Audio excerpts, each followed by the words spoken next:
Bonjour les élèves. Donc du coup, la séance de cette semaine, lundi 21 septembre, on a tout d'abord commencé par la fiche outil numéro 3. Donc vous allez à la fin de votre porte-vue, vous prenez votre fiche outil numéro 3 et en fait après j'ai expliqué aux élèves comment on faisait des schémas en chimie. Donc tous ces ustensiles sont des ustensiles bien sûr en 3 dimensions. Mais j'aurais expliqué que pour simplifier la compréhension, au lieu de faire des dessins, tout le monde a une manière différente de dessiner, on va coder et faire des schémas communs. Alors, pour comprendre comment on fait un schéma, en fait, cet ustensile-là, ou même là, celui-là, par exemple, c'est un entonnoir, vous le connaissez, il est à la maison, eh bien, en fait, au lieu de le faire en perspective, on va imaginer dans sa tête que l'on prend le récipient, que l'on le scie verticalement, d'accord? Comme si on ouvrait du coup les deux pièces qu'on a sciées et vous mettez comme si vous mettiez de l'encre sur votre du coup moitié de récipient et que vous le posiez sur une feuille. Eh bien, par exemple, l'entonnoir, si vous le posez sur une feuille une fois découpée en deux, il va dessiner sur cette feuille cette forme-là. Donc en fait, on appelle ça un schéma en coupe. D'accord? Donc vous, il faut pour la semaine prochaine que donc dans Pronote, vous l'avez la correction. Vous cliquez sur 6e fiche outil 3 corrigé. Et là, vous allez donc recopier sans faire de faute d'orthographe tous les mots qui sont indiqués sur le corrigé. D'accord? Si vous préférez, vous pouvez faire un arrêt sur image sur cette vidéo et vous recopiez proprement tous les noms. D'accord? Nous avons pris le soin de dessiner un petit cœur parce que tout ça est à apprendre par cœur pour la semaine prochaine. Vous aurez une interrogation de cours là-dessus. Donc l'interro est très simple. Vous aurez 6 récipients parmi tous ceux-ci et vous devrez noter leur nom. Il faudra faire attention à bien écrire sans faute d'orthographe. D'accord? Ce sera votre première petite évaluation de l'année, donc je compte sur vous pour bien réviser. Après, j'ai donné des techniques aux élèves pour réviser. Ceux qui arrivent à bien mémoriser en écoutant, eh bien, je leur conseille de parler à voix haute et même, pourquoi pas, de bouger pour apprendre.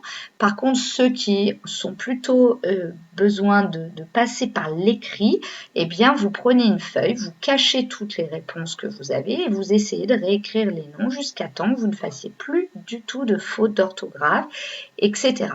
D'accord? Donc, bien utiliser. Ceux qui ont un tableau à la maison, vous pouvez aussi écrire sur votre tableau pour apprendre. D'accord? Donc, ça, c'est la première chose que nous avons faite. Ensuite, on a repris notre cours et notre fiche activité, pardon, et on en était donc à l'activité numéro 2. D'accord?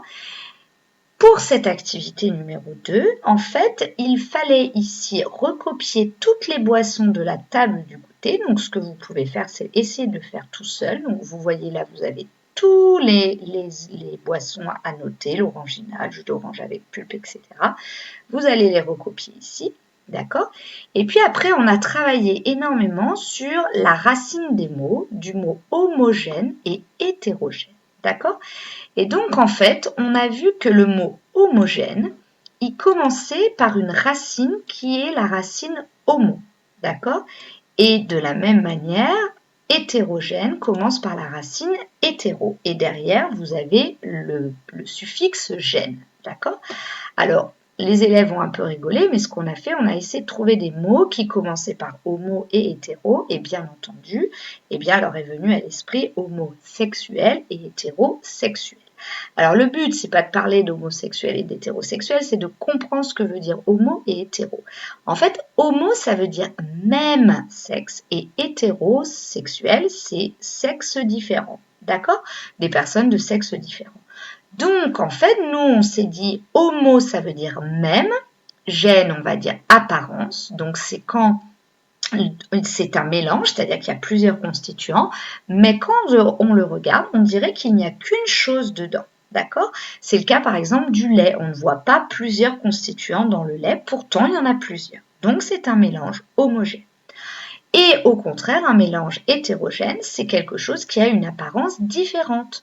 Donc, par exemple, si on regarde du Coca-Cola, vous avez des bulles, de la mousse et puis le liquide marron. On voit plusieurs constituants à l'œil nu, donc c'est un mélange hétérogène.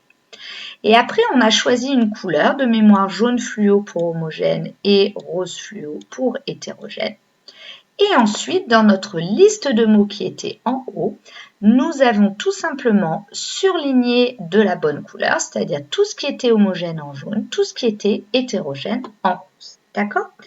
Donc, ce que vous allez faire, c'est que ceux qui sont à la maison et qui n'étaient pas présents, eh bien, vous avez le corrigé de l'activité numéro 2 qui est ici.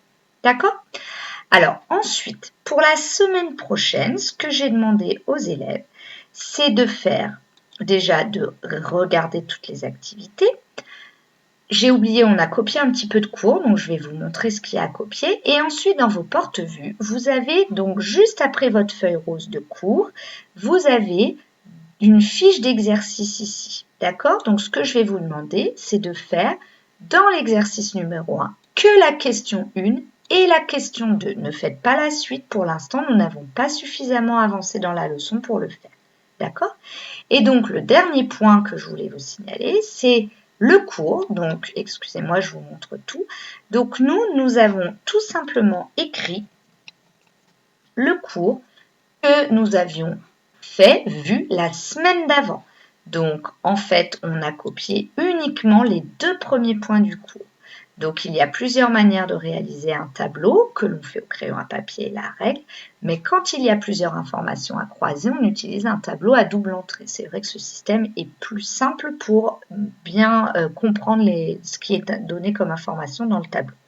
Et puis la deuxième chose que nous avons notée, donc ce qui est en rouge, n'oubliez pas de le noter en rouge, un mélange contient plusieurs constituants et un corpus n'en contient qu'un seul. Les boissons et aliments sont des mélanges solides ou liquides. Donc vous ne recopiez, ceux qui étaient absents la semaine dernière, que les 2 premiers points. Ne copiez pas tout le cours. Voilà, bon courage à vous et n'oubliez pas de faire tout rattraper bien entendu, et puis pour tous ceux qui veulent revoir cette capsule, et surtout n'oubliez pas de faire vos 2 petites questions du premier exercice. Bon courage!